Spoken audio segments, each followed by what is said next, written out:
Hola les amis, c'est James et bienvenue dans un tout nouveau tutoriel Cricut Design Space. Et aujourd'hui, on s'attarde à démystifier la barre d'outils. Let's go! On se retrouve sur le Design Space et dans cette vidéo, on va parler de la barre d'outils. Ici, on va la voir en détail. Déjà, vous remarquerez que si je ne sélectionne aucune forme, il n'y a rien. Pas de barre d'outils. Quand on sélectionne une forme, la barre d'outils apparaît. On avait vu dans les vidéos précédentes qu'ici, on pouvait interagir vraiment avec ce que la machine va faire de notre forme. Est-ce qu'elle découpe basique? Donc tout ça, c'est les découpes basiques, ondulées, perforées. Ça dépend des lames que vous avez. Il existe une lame pour la coupe basique, pour la coupe ondulée, pour la coupe perforée. Ici, ça va être tout ce qui est dessiné. Donc que ce soit au stylo, comme ceci, avec des stylos compatibles Cricut. Ici, on a le foil. Donc le foil, ça va être tout ce qui est brillant, comme ceci.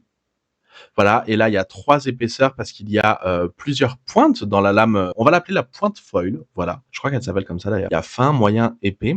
Ici, donc pour rainer, il y a 2 outils. On a soit le stylet, soit la roue de rainage. Moi, personnellement, j'ai le stylet, mais il existe aussi la roue de rainage. Et donc ça va être pour faire du pré-pliage. Mais on peut tout autant dessiner avec si on veut peut-être un petit peu d'embossage finalement, que notre dessin soit un petit peu creusé dans le papier. Ici, c'est pour débosser. Et ici, c'est pour graver finalement, comme son nom l'indique. On verra la fonction imprimer puis découper plus tard. Et ici, c'est pour transformer en guide. Par exemple, on a envie de dessiner, je sais pas moi, une image sur une forme comme ça, une forme en bois. Donc vous faites la forme de votre bois et par-dessus, ça va nous servir à vraiment être un guide, à se dire on dépasse pas de notre guide. Je peux mettre mon étoile là, je peux mettre ma mise en page comme ça. Et donc c'est juste un guide à la coupe, ça coupe pas. C'est vraiment tout ce qu'il y aura à l'intérieur qui restera une fois à la découpe. Ok, continuons un petit peu avec cette barre. Là-haut, on a ensuite un carré noir ici. Ça va être pour choisir nos couleurs. On peut choisir les couleurs qu'on souhaite.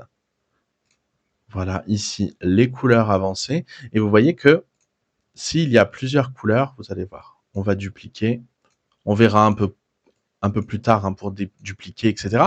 Par exemple, dans notre design, on a plusieurs couleurs. Ce qui est sympa, c'est que toutes les couleurs de notre design qui sont là, elles sont ici. Comme ça, on n'a pas besoin de chercher quelle couleur est déjà. Hop, je peux mettre celle-là, je peux mettre celle-là, je peux remettre en noir. Voilà, je trouve que ça, c'est sympa. On va pas s'attarder là-dessus non plus. Dans une précédente vidéo, on avait vu la taille. Donc ici, ça va être pour modifier la taille de notre forme. Là, c'est si on veut garder la proportion actuelle. Donc je parle pas de la taille, je parle vraiment de la proportion hauteur largeur. Et ici, c'est si on veut l'enlever pour pouvoir faire, par exemple, je sais pas moi, je mets un truc grand, voilà, quelque chose de vraiment différent finalement. La symétrie, c'est pas sorcier, c'est le miroir. Donc là, on a cette forme-là. Symétrie, ça va être simplement, ça tourne sur l'axe vertical, sur l'axe horizontal. Voilà. Donc ça c'est sympa, c'est un peu commun à tous les logiciels de dessin. On a organisé ici. Donc vous allez voir, je vais détacher ça. Là, c'est simple, pour organiser. Donc admettons, on choisit celle-ci et on veut qu'elle passe en arrière. C'est ici qu'on va pouvoir venir la faire passer à l'arrière. Donc est-ce qu'on la met tout à l'arrière? Est-ce qu'on la met tout à l'avant? Est-ce qu'on la fait passer un calque en arrière? Encore un jusqu'à l'arrière. Voilà, on peut vraiment choisir tout ça. Pareil, on a aussi des angles de position. Donc là, ça va nous déplacer à droite, ça va nous déplacer à gauche.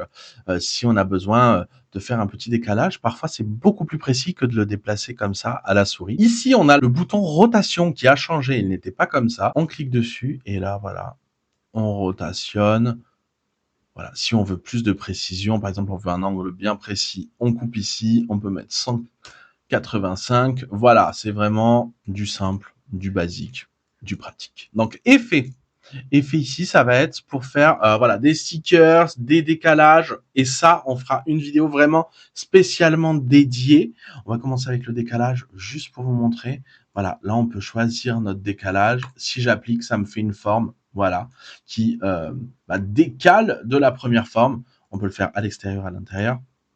Stickers, c'est un petit peu pareil, mais là, on va choisir si on veut de la découpe dans la chair, de la découpe pas dans la chair. Donc, si on veut, vous savez que la feuille protectrice reste derrière ou pas. Donc, ça, c'est vraiment sympa parce que avant, c'était pas comme ça et maintenant, ça l'est. Donc, c'est super cool. Pareil, on peut choisir l'épaisseur du papier, tout ça. De toute façon, on fera des stickers ensemble. Donc, ça, c'est pour les effets. Non, pardon, j'ai déformé. Donc la CTRL Z si vous voulez revenir en arrière, ou alors vous avez les flèches en haut. Voilà, CTRL Z c'est le raccourci, sinon on a les petites flèches. On a associé qui est là, c'est quand on sélectionne plusieurs formes, vous voyez, et là, il y a écrit associé. Et donc là, on choisit plein de choses, mais on va faire aussi une vidéo dédiée pour vous montrer chaque combinaison, ce que ça fait, ce que ça donne, etc. Ça va être pour, voilà, souder des formes, faire des découpes. On verra aussi, vous voyez ici, grisé, il y a contour, ça on le verra aussi dans une autre vidéo. Ce sera une vidéo 100% dédiée à ce bouton-là. Voilà les amis, on arrive à la fin de cette petite barre d'outils. J'espère que la vidéo vous aura plu, j'espère que vous aurez appris des choses. Si vous avez des questions, s'il y a des oublis, peut-être que j'ai oublié des choses, c'est possible. N'hésitez pas à mettre tout ça en commentaire et nous, on se retrouve dans une prochaine vidéo pour en savoir encore un peu plus sur le Design Space. Ciao, ciao.